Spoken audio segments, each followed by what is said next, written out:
We've gotten a lot of reaction from this surveillance video we showed last week of a woman being attacked while walking to her car as she left her doctor's office in Summerlin. You can see her fight back, but the man got away with her wedding ring. It's hard to say that this woman did much wrong. She was just heading to her car when she was attacked. But there are things we can do to better prevent something like this or similar from happening to us.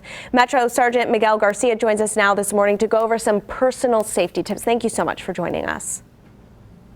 Well, good morning, Alyssa, and thank you for having me. And I'm glad that you point out that the victim in this case, we're not sure if she could have done anything different to try and prevent this. But there are things out there that we see all the time with citizens walking around and not really paying attention. And I'm saying something like on their cell phone. That's the number one distraction that everyone has nowadays. They're walking from the store to their vehicle and their face is buried on that phone texting. Take a moment, get off the phone, look around, make sure you're paying attention to who's looking at you. Maybe you see something that just doesn't look right and you have to act on it. And on that, I know a lot of people, their phone feels like safety. They're either talking or they're texting, whatever it is. But the point is that you're getting at is they're not aware of their surroundings when they're in that fake safety bubble of their phone. How do we get away from making the phone feel like our safe place? Well, it's self-discipline in reality. I've caught myself sometimes walking out of the store, answering a call or looking at a text message. But I have to be disciplined. I look around and I get off that phone. Like we've seen people walking around sometimes bumping into each other at stores because they're so focused on that phone. But beyond that, let's talk a little bit more about other things that they can do.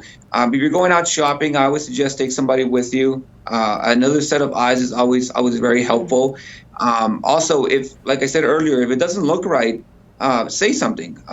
Go back in the store and notify a manager, notify someone that there's someone outside looking a little suspicious. And don't be afraid to call us. A lot of people say, I don't want to bother the police if I don't really have a crime or something's going on. It might just be a suspicious situation, but let us be the ones that go out there and investigate and make it safe for you. Okay, and one thing you said there was trust your instincts and go back into the store if you need to. They will always walk you to your car if you ask. I know the grocery store workers are incredible about doing that. One bullet point that we didn't touch on was not having your jewelry or money visible. For this woman in the surveillance video that we showed leaving her doctor's office in Summerlin, he got away with her wedding ring. That's really something that married women walk around with, married men as well. So how do you avoid doing that if it's something that you have on you every single day? Well, a lot of the times we're talking about the people that have the excess amount of jewelry on them. I know we like to show that we're able to carry precious items with us, but the less items you have visible, the less of a target you're going to become. These criminals are lazy. They're looking for an easy target. There's a reason why they're not working a 9-to-5 job. They're just lazy, don't want to do it, right? So they want the easy target. I know one of the bullet points it says something about be less desirable, and we talked about it earlier. What we're trying to say about that is go ahead and try and prevent becoming the victim of opportunity. Okay. Be the one who doesn't be all flashy with jewelry or your money sticking out of your pocket or your wallet, and let them say, hey, you know what, this might be a harder target than I expected, and move on somewhere else. Okay. All right, Sergeant Garcia, thank you so much for joining us this morning. And if you at home have a question for Metro, send an email to behindthebadge@fox5vegas.com.